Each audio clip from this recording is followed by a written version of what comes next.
This heart check comes with a good story. Well, I'm not so sure about the good part. But heart check, who are you allowing to win? Yesterday. Whew! I really felt like I let the Lord down and let myself down. My good friend and longtime business partner didn't log into work at his usual time. At first, I brushed it off, but as the morning went on, I kept glancing at his name in our work chat and that little colored bubble that shows if someone's online or not. And every time I looked, that bubble was still not lit up. My mind went straight back to how he sounded on the phone the day before, almost breathless, almost weak, but not quite. I told myself it was just, the day after the Super Bowl and cold season is here. I mean, I'm fighting a head cold myself. But by mid morning, I was really worried. So I texted him and nothing. He always responds to me. He always lets me know if he's going to be out of the office. And I had no email from our boss either. My husband suggested trying Facebook Messenger. Still nothing.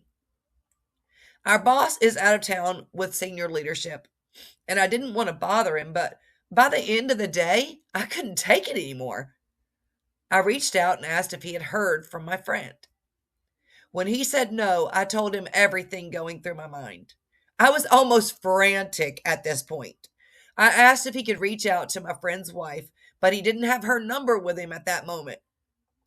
So now at that point, I was thinking, do I drive to their house? I mean, it's only an hour away. Or do I call the police for a welfare check? My boss agreed that those were options, but he asked me to give him a few minutes to try to get into the system and get her number. He finally reached her, and he told me that my friend was in the hospital with blood clot issues. I instantly fell into tears because blood clots are serious, but because I realized how much I had let worry consume me all day long instead of standing on God's promises. I mean, yes, I prayed for him, but I didn't pray the way I should have. I let the what ifs take over. I let my mind run to dark places, thinking all those crazy crime shows, are they tied up, or something stupid. I let fear whisper every scenario it could think of.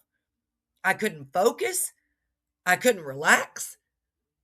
Last night, when I finally laid my head down, I prayed for God to help me breathe through this cold, ease all of the symptoms, and help me sleep. And I know the enemy was laughing, thinking he had won something in my life yesterday. Every night we put on soft piano music with nature scenes and Bible scriptures to go to sleep. At 2:30 this morning, I woke up to this scripture on the screen, which instantly checked my heart. Philippians 4:6-7. God reminded me exactly where I went wrong. I did not rebuke the fear.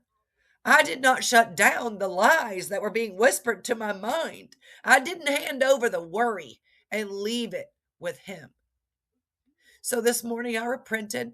I prayed again for my friend, and I promised the Lord I would share this story because somebody else needs to hear this reminder too. So in the end, I overcame. I did not fail. Don't let the enemy destroy your peace like that. Don't let him run wild in your mind. Give your worries to the Lord and leave them with him. The enemy may have tried to steal my entire day, but he did not win. My victory is in Jesus. If I'm not dead, God's not done with me yet, and he's not done with you either. Hey, don't give up. Hang in there and keep checking your heart.